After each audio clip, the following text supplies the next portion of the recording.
what is the key to guarding Pascal the way that you have not just tonight, but in a lot of these recent games guarding against him?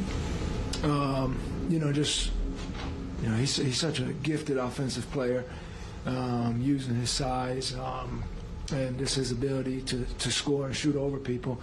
But just being physical with him, and we have a whole game plan for kind of how to make his looks harder on the floor.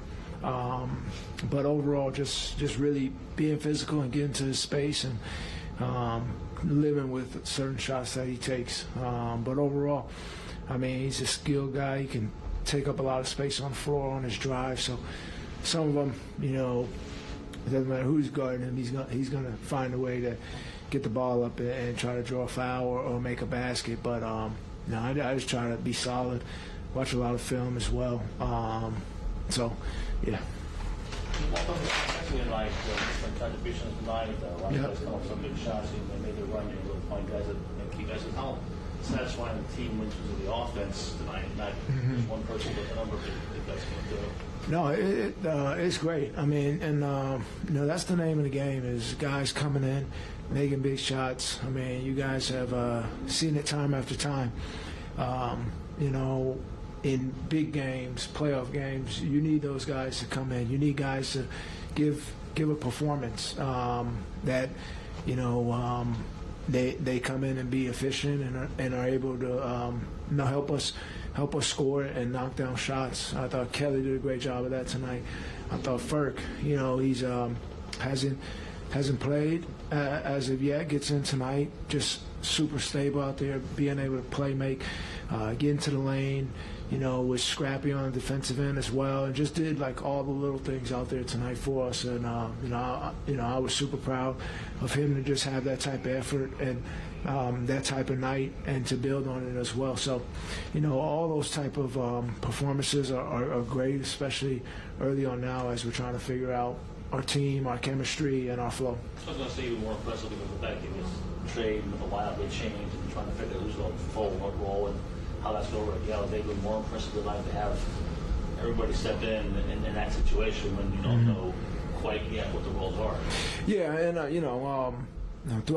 throughout training camp, we've been working, and everybody is prepared and ready to step in and showcase what they can do. And play just great team basketball, and that's offensively, defensively, and I thought tonight you saw a great example of that.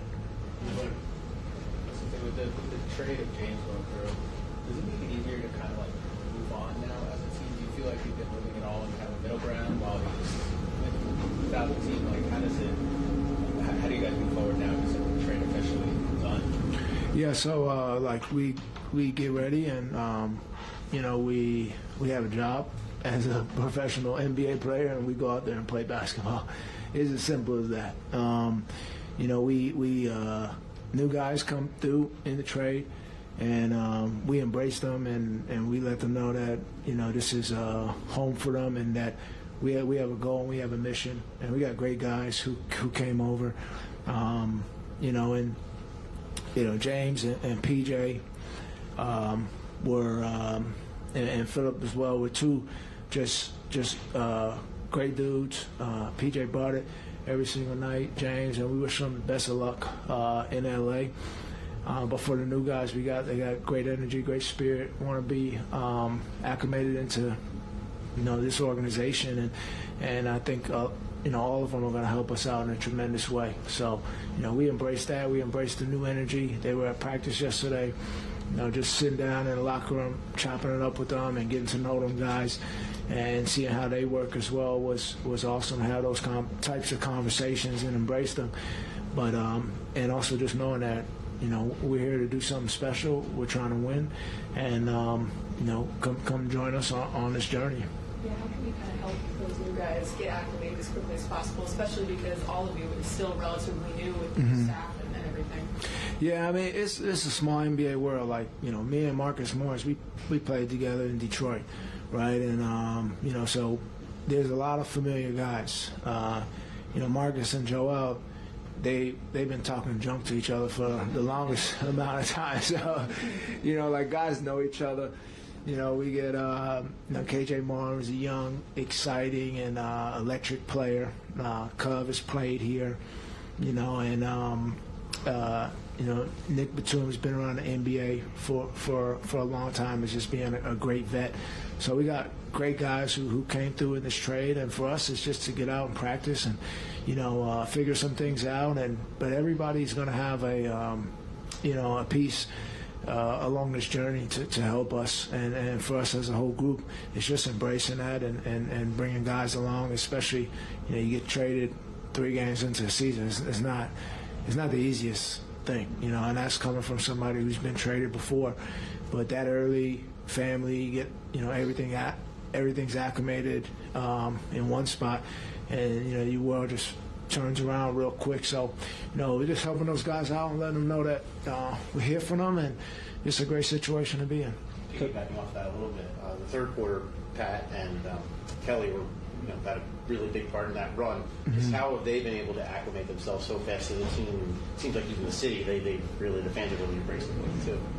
Well, there was no doubt in my mind when we signed Pat that the fans we're going to love him. I mean, picking up 94 feet, that energy, that hustle, that drive. He's truly, after 4 games, he's truly the heart of the team in terms of his vocal leadership, in terms of his professionalism. He's one of the best teammates that I've played with. We played in LA as well. And he brings it every practice, every game, every team, plane, bus ride, whatever. Like, he has the energy, he has the spark. And so, it's great to be reunited with him on the floor, and then Kelly as well, an electric scorer who's going to go out there and just, he's playing his tail off because he plays so hard on the basketball court and does all the little things, cutting, defending. He's active, and he's an electric scorer. He can go out there and get buckets at a high volume. Tobias, you mentioned that the dynamics between Joel and Marcus in the past. As someone who's been has had a bunch of teammates, I don't know if you've ever had that yourself, but is it kind of easy for you to kind of have a new teammate who you want to get up against so many times, and then butted heads, and you come in and you're we're good now? Yeah, you're always good. Like, it's all competitive nature. When you go against somebody that you may consider like a true rival, you know what I'm saying? And then when you're on the same team, it's like, all right, hey, let's figure it out. It's the same way with Joe and Mark. It's all love at the end of the day. Like, we know what our job is, and we're all competitors in this league. You talk so much about your fit in Nick's offense and finding your way, but the way you've scored so efficiently, what are you kind of discovering each game that you're out there, that finding your spots and where you're can be the most successful? Yeah, just slowing down on the floor and picking my spots, being aggressive. At the same time, it's just added opportunity and figuring out where those are at and how I can be most efficient in those areas. All those shots are shots that I work on time after time.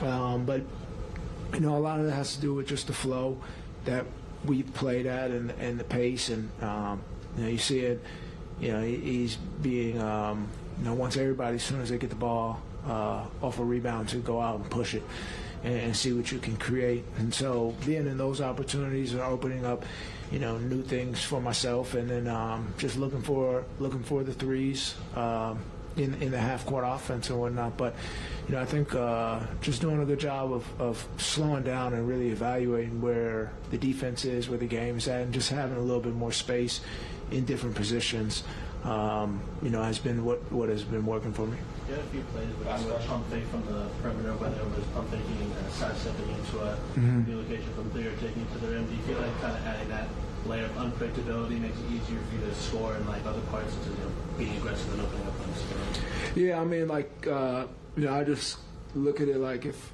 someone's closing out, and I feel like the time to shoot is a little bit too quick. Knowing that there was a few of them where I saw that there wasn't any help behind there, so I was like, I would have more time. This guy looks like he's flying. And and probably a few of them I could have just drew a foul, but but that's something I like. After games, I go home and watch the film and look at it and evaluate those type of positions, and then come in the next day and work on them, and just figure out where that leads me. Thanks. All right, thank you guys.